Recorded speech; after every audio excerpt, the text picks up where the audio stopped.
कारण मंडळी आज आपण करतोय अगदी कमी साहित्यात सोप्या पद्धतीने परंतु अप्रतिम चवीचं असं गिलक्याचं भरीत.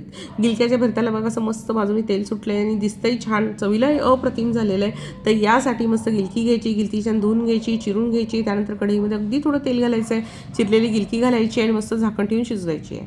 जर गिलक्याला पाणी सुटलं नाही ना तर मीठ घालायचं आहे, आणि पाणी सुटलं ना तर मीठ घालायची सुद्धा गरज आहे. मी मीठ सुद्धा घातलं नाही, मस्त झाकण ठेवून गिलकी अगदी मऊ होईपर्यंत शिजू द्यायचे.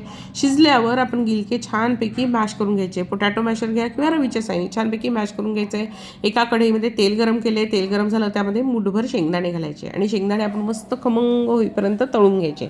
शेंगदाणे छान तळले गेले की आपण जो भरीत आपलं जे झालं होतं म्हणजे भरीत म्हणजे गिलकं जे शिजवून आपण ठेचून घेतलं होतं ना त्यावर शेंगदाणे घालून घ्यायचे. त्याच कढईमध्ये पुन्हा थोडंसं तेल घातलेलं आहे, त्यावर मोहरी घालायची. मोहरी तडतडली की एक चिरलेला कांदा घालायचा आहे, कढीपत्ता घालायचा आहे, चिमडीवर हिंग घालायचा आणि मस्तपैकी कांदा नरम होईपर्यंत परतून घ्यायचा आहे. कांदा नरम होतोय ना तोपर्यंत 7-8 लसूण पाकळ्या, जिरं आणि तुमच्या आवडीनुसार हिरवी मिरची, मी इथे 4-5 हिरव्या मिरच्या खलबत्त्यामध्ये ठेचून घेतल्या आहेत. तुम्हाला हवं असल्यास मिक्सरमध्ये घेऊ शकतात, परंतु हा ठेचा घातला की आपल्या भरताची चव खूप छान येते. आता मस्त कांद्याचा रंग हलका गुलाबी येईपर्यंत आपण छान व्यवस्थित परतून घेऊया.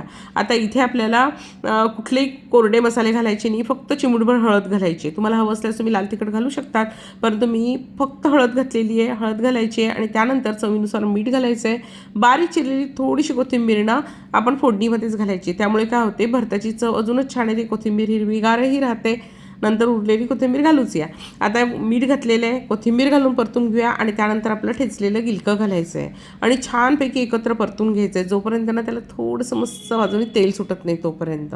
म्हणजे काय होते आपल्या गिलक्याच्या भरताची चव अजूनच छान येते. आणि छान हे झालं की त्यामध्ये आपलं सगळं एकत्र करायचं आहे. मस्त तेल सुटू द्यायचं आहे. सगळ्यात शेवटी कोथिंबीर घालायची की आपलं मस्त असं गिलक्याचं भरीत तयार. नक्की करून बघा.